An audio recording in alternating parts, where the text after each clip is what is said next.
Kelly Rowland shuts down Rosenberg when he compares her to Beyonce. And it is brutal, guys.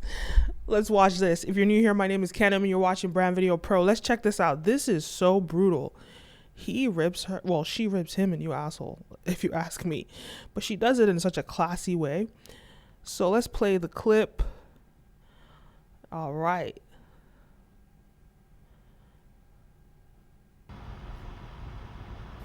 I just know that is what it is. You've had such an interesting run for so many reasons. You and Angie just had a great conversation on her podcast about Angie gave you flowers for your ability to play second to Beyonce, which for so many, everyone who gets, I can only speak for me, everyone who gets in the entertainment business gets into it to be the man, right? Just me working with Ebro takes my own ego. Hates it. Yeah, hates it. It's my own. My ego has to be in check. Even though when he's not here, I'm like, you know what? I kind of prefer Ebro come back.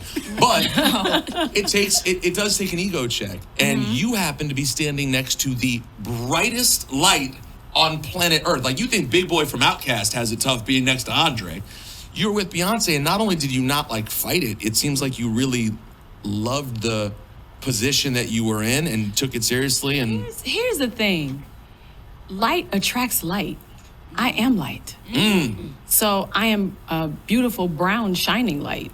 So I don't think anybody's light dims anyone else's. I think that when other people start to compare you, I think that that's when it shows how dim they are of themselves. So I don't take somebody else trying to dim my light anymore for anybody else. I love B. I know that she's a light, but I know that I'm a light too. But it's also created such an interesting role for you where, like, you could have rested on your laurels and just been like, hey, I'm a part of this iconic group. My best friend's the biggest star in the world. We kick ass. We're awesome. Yes, and her best friend / sister is one of the big stars in the world too.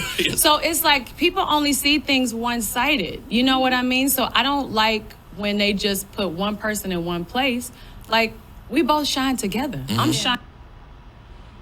I just want to add to that. Like, people are so myopic. People are just so, not even myopic only, but like small-minded. They don't understand that, like, they only think that the person that is the biggest light is the only one that gets to shine. And when you think about the universe that we're in, think about how big our sun is, right? Think about how many suns are way bigger.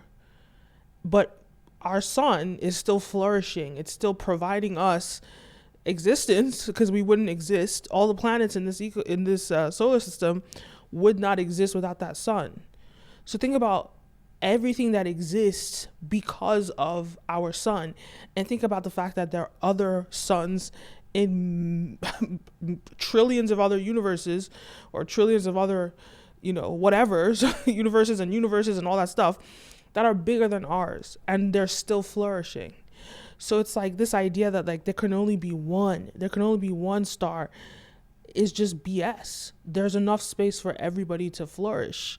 And I love that Kelly Rowland has come into herself as a woman, because this is a response of a woman, and the music industry is traditionally it's young, and these young people get manipulated by these ideas so easily. But Kelly Rowland she's probably like in her early 40s. She's in her womanhood. She's sure of who she is. She understands the impact that she has on the planet. And so for you to tell her that she's a shadow to Beyonce is so ridiculous, when Kelly Rowland, not only is she a star in her own right and a beauty, I love that she acknowledged how beautiful she is, because I think she's one of the most beautiful people on this planet. But outside of that, she also acknowledges the fact that, like, you guys have to realize that Little Mix, they came out of, Kelly Rowland put that group together. Think about all the other groups that Kelly Rowland have put together. And Little Mix, for example, they have billions and billions of streams. That was put together by Kelly Rowland. Think about the other groups behind the scenes that were put together by Miss Kelly Rowland. Think about who she's think about the ecosystem that she has created, the solar system that she has created in her own right. But everybody only wants to look at the brightest light, because they think that no other light would exist. But the truth is, the brightest light wouldn't even be able to exist without other massive lights in its surroundings. There would be no Beyonce without Kelly Rowland. Vice versa.